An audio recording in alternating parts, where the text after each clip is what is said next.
Good day. Are games art or product? In the good old days, games were works of art. They were a combination of pixels and binary. They created something that transcended the sum of their parts, and they became a part of the very culture of society.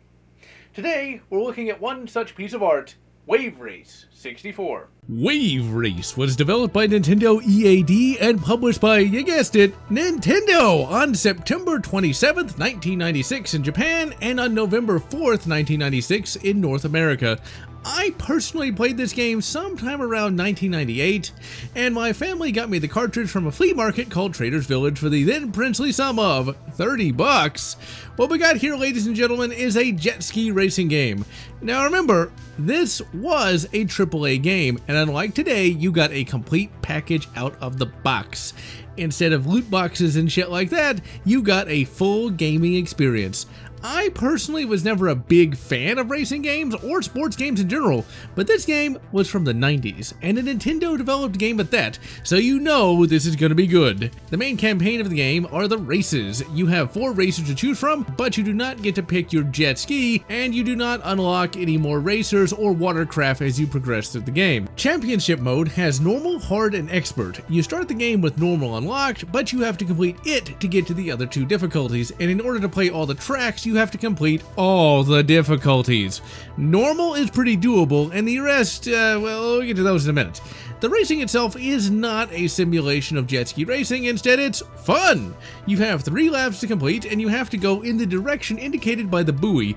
This is not as easy as it looks, and later tracks will make this harder and harder to accomplish. The more buoys you tag, the more power that is applied to your jet ski, and the faster you will be able to go. You have a speed penalty for each buoy that you miss, and you could potentially fail the race entirely if you miss enough of them. You then got the other busted races. Oh, they're not cheap, this isn't Mortal Kombat 2, but they are challenging where you will start to hate them. You have a little wiggle room in the races here and there, but they will be on your ass the entire bloody race. Then you got the weather. This is 1996 and the water is nothing short of amazing. And the water effects like these before were just the stuff of fantasy. The N64 was truly a beast. Nintendo does what PlayStation can't. Anyway, with this in mind, you gotta deal with the water effects, and if you don't navigate wisely, you can get knocked off your jet ski and then lose the race to those bastards. Finally, you got the tracks themselves, and each track will have obstacles that you have to overcome. And in addition to all of that, in order to progress in the championship mode, you have to earn a certain number of points to progress, meaning you better deal with all that crap and do it fast. This is a racing game for gamers that do not like the boredom of a simulation and want something more dynamic. This is a full-on game, and damn is it good. The challenges on normal at least are pretty much fair, and you can get good quick enough, and while you won't be first placing all the time, you will at least be able to get 3rd or 2nd place with enough regularity to finish the normal championship. In addition to the main campaign, you have a mode where you have to go through a bunch of rings. Superman 64! No! Unlike that game, this game makes going through rings fun, and this is a great supplement to the main mode. You then have the multiplayer, but I have yet to play it, so I cannot comment on it.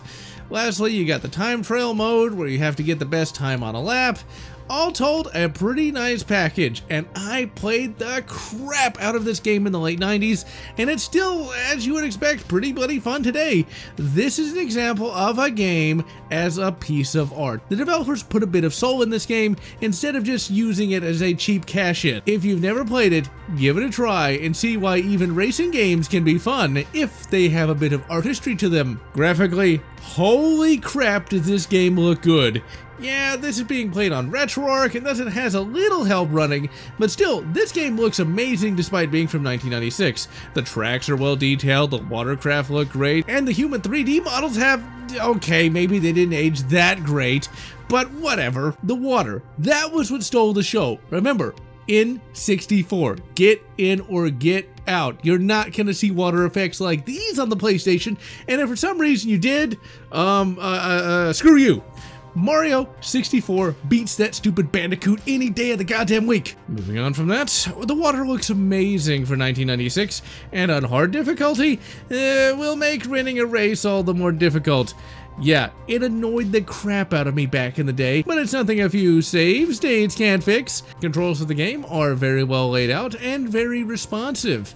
Yeah, people always are giving the N64 crap, but I never had any problems playing this game. That analog stick was a gift from the machine god himself. Sound, like the rest of the game, is excellent and is not quite as compressed as other games on the N64. The announcer is memorable and the title, Wave Race, will always be stuck in my head. The music, oh, that music is art in and of itself. Each track is kind of the best track, and it's a soundtrack that I put on when I want some easy listening. It's easily up there on the top 10 N64 tracks of all time. Wave Race would garner enough popularity that a sequel would be developed, and Wave Racer Blue Storm would be released for the Nintendo GameCube. Sadly, that release would not garner the same popularity as the N64 game, but it's still worth a look, as it is pretty bloody fun. Wave Race came from a time when developers wanted to try something new, when they wanted to give players an experience that would last them for years. If you haven't played Wave Race 64 in a long time, it's time to pop it back in and learn to hate weather all over again. And so I'm General Lotz wishing you good F-Zero and good F-Zero X. Whatever makes you happy. If you enjoyed this video, please consider subscribing and please consider leaving a like or a comment, as the algorithm desires your soul. And I want to thank all those fans who have supported this channel, both past and present.